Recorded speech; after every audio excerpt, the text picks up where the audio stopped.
You're already clapping. You're already clapping. Ladies and gentlemen, please put your hands together for Houston's own internationally acclaimed two-time author and motivational speaker extraordinaire. Give it up for the host of the Brandon Hope Show. It's Brandon Hope.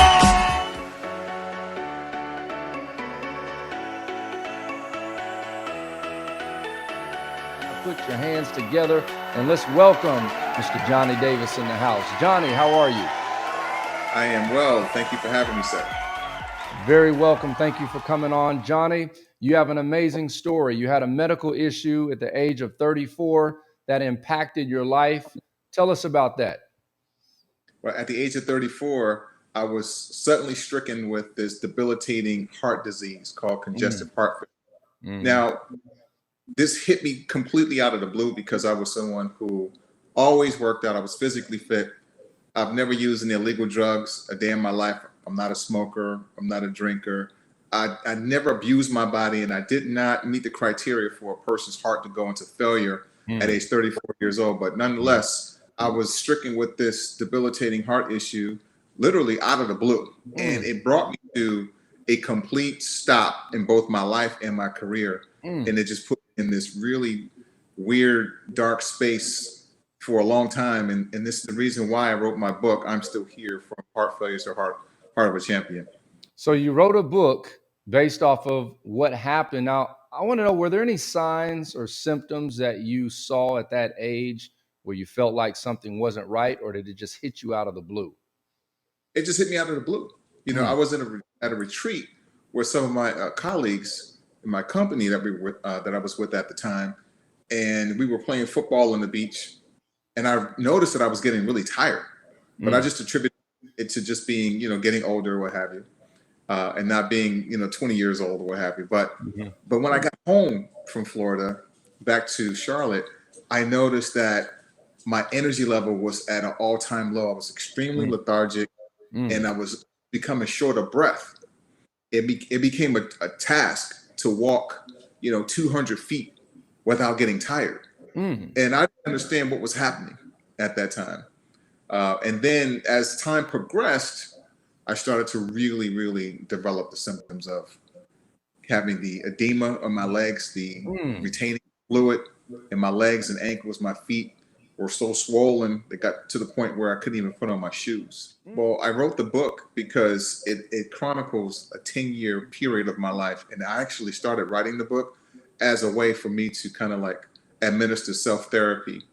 And so I talk about the journey. I talk about everything that transpired up to that point and during that point, and what my mindset was, and all of the things that I had to implement in order to reset my thinking and reset my mind so I would not spiral into a dark, deep depression, as most people do when you have a traumatic heart issue like the one I had. You can easily spiral into depression. And so for me, that was my way of kind of self-medicating, if you will, or just administering therapy for myself. I just wrote it all down in my book. So, Johnnie, you had a near-death experience. Tell me about that. Well, the near-death experience actually occurred as a result of sudden cardiac arrest. On Christmas Eve of 2012, I went into sudden cardiac arrest in which my heart stopped for over 16 minutes. Now, that was as a result of heart failure.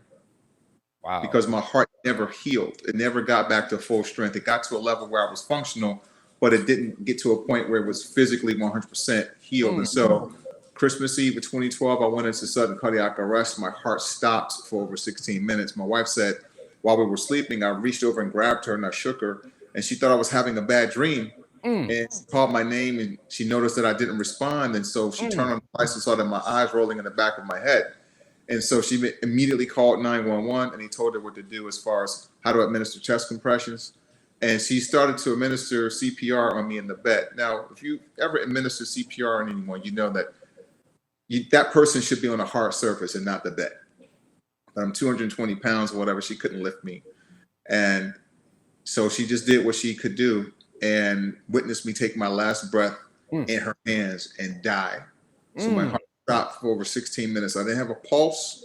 I didn't have oxygen to my brain for over 16 minutes. And so fast forward after the EMTs and the firemen and everybody worked on me, they told my wife, the doctors did at the hospital, that I wasn't going to survive. And if I did survive, that I would be a vegetable, because there was so much time that elapsed without me having any oxygen to the brain. So my life today is a miracle. I spent 2 days in the hospital. 2 days in a medically induced coma, and I spent 9 days in the hospital.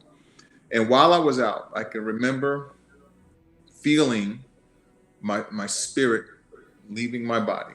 And I can remember being in this space of just pure energy, pure love, pure joy, pure elation, pure happiness. And it was a space and a place that I think about each and every day. And I didn't want to leave that space. And I heard a voice that told me that it was not my time and that I could not stay and I had to return. So John, I want to ask you really quick, how did that experience impact you to where you are today? How did that affect you? Well, today, I value my time so much differently. Time. So death gives time all of its value. I'm very meticulous and very careful in terms of how I spend my time and what I spend my time doing and who I spend my time with. I don't spend time being afraid to do anything that I want to do. I make time for those individuals that I care about and I love the most. And I just don't take those things for granted anymore, because we're not promised tomorrow. We're not promised the next minute. And so when you understand that all we have is the time to live in that moment, to bring as much joy and happiness to those that we love, but also for you to accomplish everything that you want to accomplish.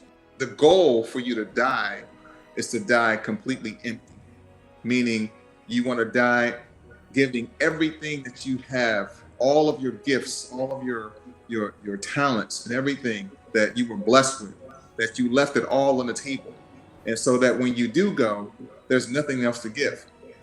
There's nothing else to do. So Johnny, being that you had an out-of-body experience, if you had that experience again, I heard you say a minute ago that it was a place of peace. It was a place where, it was an enjoyable place. If this happens to you again, would you like to stay in that place, or would you like to come back like you did last time? Well, knowing what I know, I would say I would like to accomplish everything that I want to accomplish before I go. And once I can say that I've done that, if it were to happen again, no, I do not want to come back. Just let my spirit remain exactly where it was, because it was beautiful. Amazing story. So Johnny, what's next for you? Well, right now I'm actually writing a second book. Oh, congratulations. Yeah, thank you. Thank you. Appreciate that. Good. Yeah. So you're writing a second book, and are you revealing the name yet, or is it still under the radar? No, it's under the radar. It's going to come out very soon, though. Okay. Yes, but it's under the radar. But yeah, it's going to be pretty deep, and it's going to be around. I'm taking the near-death conversation to the next level. I mean, we just covered the surface today. We just hit the very tip of the iceberg. But we're going to get deeper in the next book. So how can people follow you? You can follow me on Instagram at Mr. Johnny Davis. You can also follow me on my website. You can go to www.succeedwithjd.com, or you can find me on YouTube under my name, Johnny Davis. There it is. Hey, everybody, this is my main man, Johnny Davis, author, success coach, financial guru, all the way from Charlotte, North Carolina. Johnny, promise us when you write that next book that you'll come back on the show. I sure will. That's a promise. All right, everyone. Stay tuned. We'll be right back.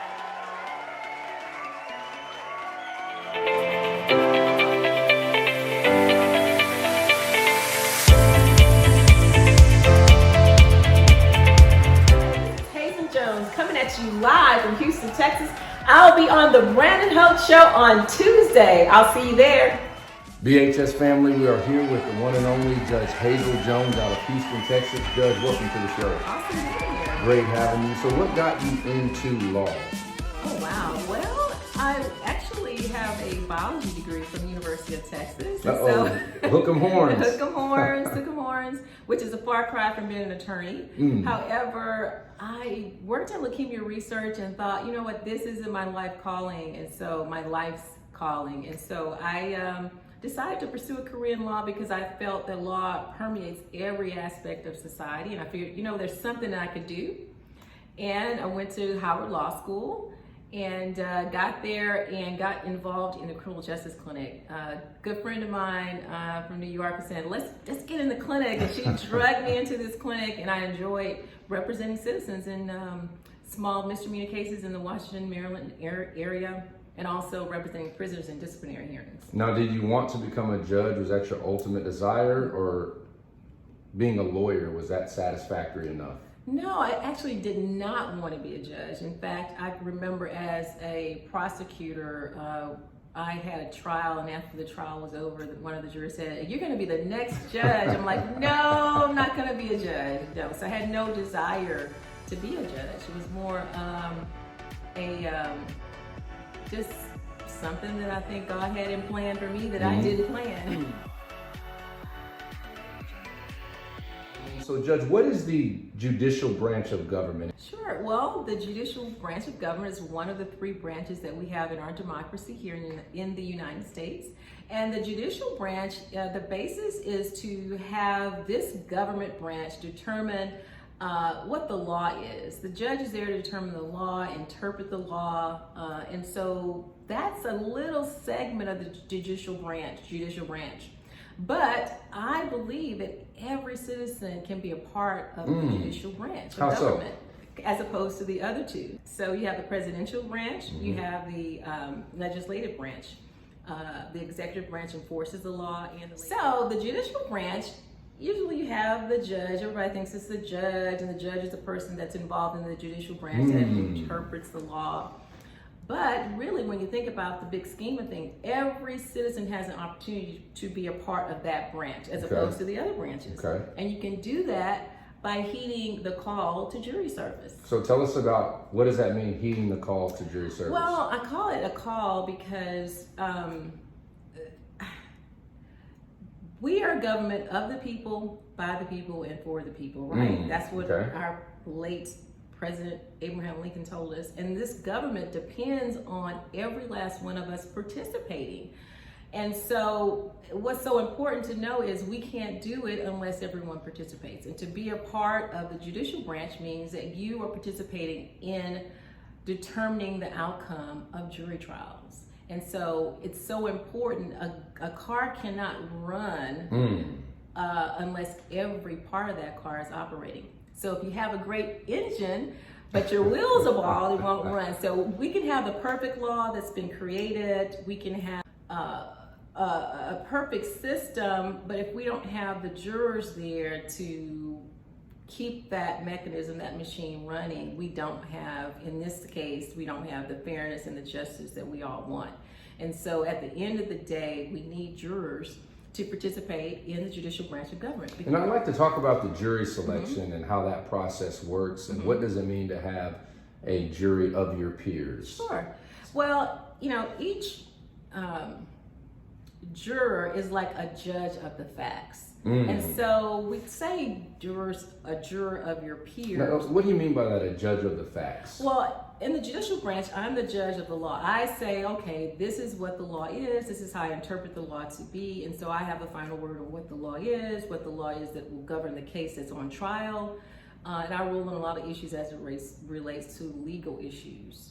Now, if you're a juror in a jury trial, you're there as like a mini judge, but you're judging the facts. You're trying to determine what really happened and what the true facts are of the particular case that's on trial. And so you're a judge of the facts. So you're there to determine what happened.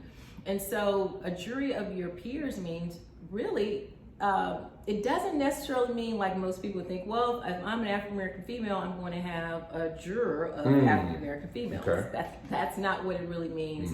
It really means, is that person qualified to serve Is that person from your county, where you live? So that's a juror of your peer.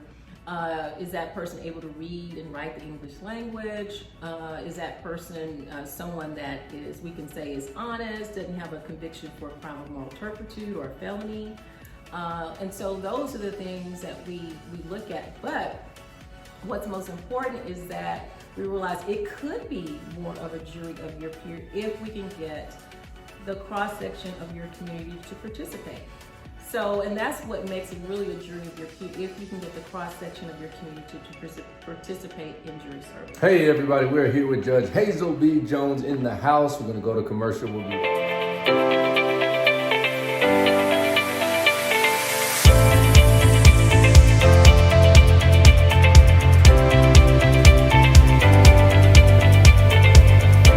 Back with Judge Hazel B. Jones. So Judge Jones, what does success look like to you? You have reached the pinnacle of your career and you're at the top. You are behind the bench. I don't know if I'm at the top. What does that look like? Well, I mean, success means different things to different people. So success should always be tempered with some just practical things. Are you happy? You know, what does that look like for you? You know, do you have peace of mind? You know, and are you stable and mentally, physically, and financially? So that's the success that I think is important. And spiritually, for me, is also really paramount for success. As I said, I didn't really want to be a judge. I didn't plan and plot my life out.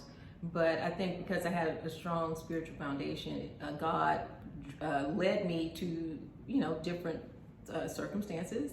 And I do enjoy the law. I do enjoy my job. And so he led me to the right place. So who is Judge Jones outside of the courtroom? How do you balance the two? How do you balance your work life and your home life? Oh, right now it's so busy because of, you know, the pandemic. Things have just amped up extra notch or two, and so it's hard to balance it. You know, I try to make sure that I don't let my job run into my me time, my family life, because that's just as important. And so COVID-19, you said you had your shot, first or second shot? I had both my shots. Oh, look at that! Everybody, Judge has had the shots. 2 shots. So what? How do you feel? I feel great. I feel great. So far so good, you know. So do you see the courtrooms opening up again, or is it still mostly Zoom? I think because we are still in the vaccination process, and I believe maybe close to the last round until the younger children are allowed to take their shots. I think that we need to probably see how it goes. But we are doing a lot on Zoom. I know everybody around this country. Everybody's on Zoom. So it's going so far so good. We still have jury trials in person. Oh, okay. And we take the necessary precautions as far as the guidelines. We follow those. So. Do you ever wish you could just wake up from your bed, put your laptop in front of you, and have court and not even have to get up? Absolutely not. Do not like to invade my home. Have you experienced that where you had someone that you knew that was? Well, I think it happens, you know, a lot more in smaller counties because, you know, you live in a small town and you're bound to know many of the folks that you see in the courtroom. Here we're in a bigger county, so you don't see as many, but yes, I've seen a few people. If someone actually has a case in my court, then you have to let the attorneys know and you know, most of the time, the best thing to do is just recuse yourself from that case so that way another judge can hear it. And what can you say to a young person who has aspirations of becoming a judge or following your footsteps? Why the word honorable is behind the name of the judge until, you know, a lot of things occurred during this past presidential administration, and then I realized when I saw a lot of those rulings from the courts that you have to make decisions that a lot of people may not be pleased with. And so because of that, you're doing the right thing. And because you're doing the right thing, maybe despite a lot of criticism, you get the title of being honorable. You're doing the right thing despite maybe criticism, despite what others may think, but you know it's right and you stand for it. And so it just really understanding why a judge is called honorable, that really hit home with those decisions. Do you feel that this position has become who you are as opposed to what you do? Oh, absolutely not. Definitely not Judge Hazel Jones. I'm Hazel Jones. And so I'm just blessed that the good Lord said, hey, I think I'll, put you in this position. And it's just for a time, time is short. There are others that will come along and can do a better job than me, I'm sure. But no, I'm totally not not Judge Hazel Jones when I'm home. No one calls me Judge Hazel Jones. Right. We're just calling you Judge out of respect, but I really appreciate you, and we appreciate your service, and not only you, but all of the fellow judges and those in the legal field. And we wish you the best. Absolutely, thank you. And promise us one thing, that you'll come back on the show. Yeah. Y'all heard? You heard it from the judge. You heard it from the judge. Hey, everybody, this is Judge Hazel B. Jones, Houston, Texas. Thank you, Judge, for coming on. Going to commercial. We'll be right back. I mean, we're always on the back end. So we really do need a lot of investment on the front end for our children. But there are a lot of good things that happen that I have an opportunity to witness and enjoy seeing people rehabilitated. I've had a few cases where I had an opportunity to hear what happened. We've had a couple of folks that were a minimum of seeing themselves in prison 25 years, but sometimes the judge has a discretion to offer a probation. And so I had a case where an attorney came back and said, hey, you remember this person? And I'm like, I didn't quite remember, but they remembered me and they wanted to thank me because that person changed his life around. And so I want to say it was a person that had a drug problem and he made a difference. Going through probation, being rehabilitated made a difference. Having that probation made a difference in his life as opposed to... And you were a part of that success. Yeah. So what's an average day like for you? You wake up, you're not at the courtroom yet. Take us through your day as a judge. Well, you wake up, and I'm not just a judge, but I'm a mother and a wife, and so there's 100 things you can do in the morning to take care of your family. And then once I do a few of those things, I go to work and get there, and I'm pretty much getting there, hitting the bench, and so.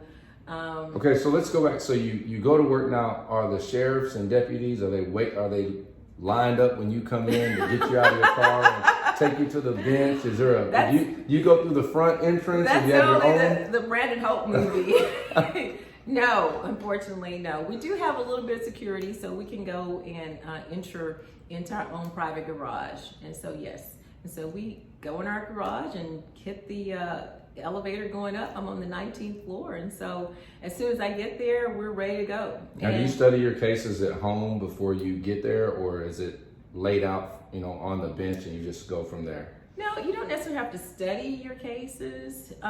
You may have a big case you have to rule on, an issue that you may want to refresh yourself on, review the law on, but most of the time you don't need to review your cases. A typical day is a day where you're not in trial, but you have cases on the docket where someone has been accused and the defense attorney's there with that person and the prosecutor's there, and usually they're just trying to discuss the allegation, the charge, and trying to gather all the evidence to see what exactly the state is accusing the person of and what evidence they have to try to prove their charge. Okay. Hey everybody, we are here with Judge Hazel B. Jones all the way here in Houston, Texas.